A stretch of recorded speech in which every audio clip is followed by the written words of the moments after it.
À la fin de cette leçon, vous serez capable de reconnaître les éléments constituants et les caractéristiques d'une batterie.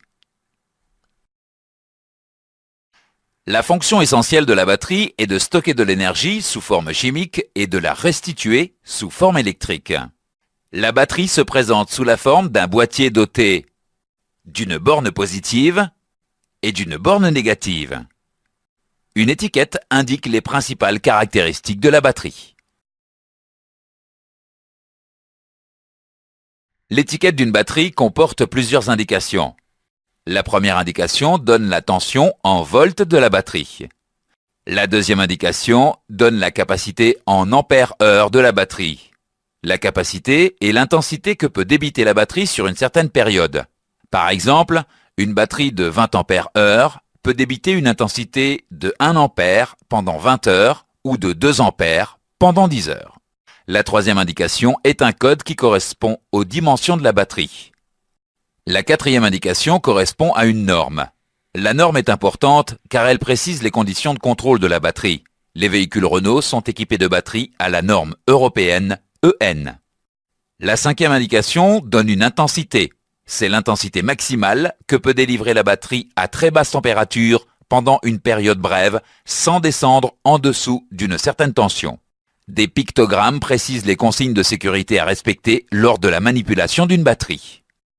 Vous pouvez obtenir des informations complémentaires en vous déplaçant avec la souris sur les zones sensibles du dessin.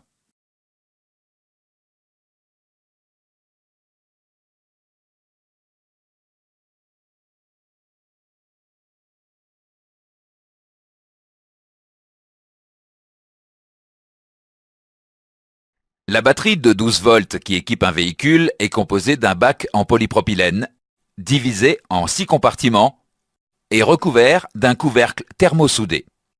Vous pouvez obtenir des informations complémentaires en vous déplaçant avec la souris sur les zones sensibles du dessin.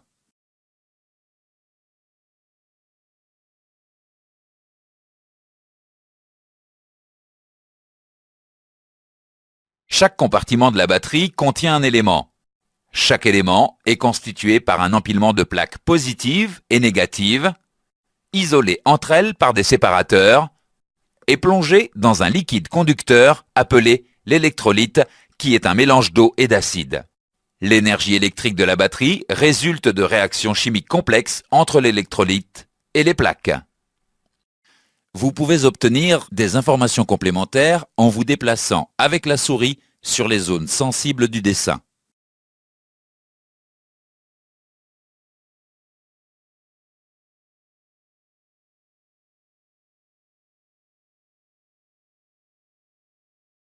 Attention, l'électrolyte de la batterie contient un acide puissant et corrosif.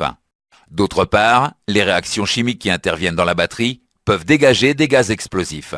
Il est donc très important de prendre des précautions lorsqu'on manipule une batterie. Ces précautions seront détaillées par le formateur lorsque vous suivrez ce cours en centre de formation. Sur les anciens modèles de batterie, il était nécessaire d'ajuster régulièrement le niveau d'électrolyte. L'évolution des matériaux entrant dans la composition des batteries a rendu cette opération inutile. C'est pour cette raison qu'aujourd'hui, la plupart des batteries équipant les véhicules sont dites sans entretien. Cependant, un circuit de ventilation est toujours nécessaire afin d'éviter de créer une accumulation de gaz aux conséquences néfastes. C'est pour cette raison qu'il ne faut ni renverser ni retourner une batterie. Faisons maintenant un exercice avant de continuer.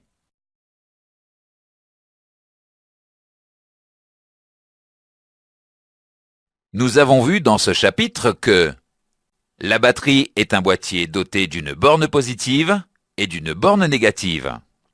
La batterie stocke l'énergie sous forme chimique et la restitue sous forme électrique.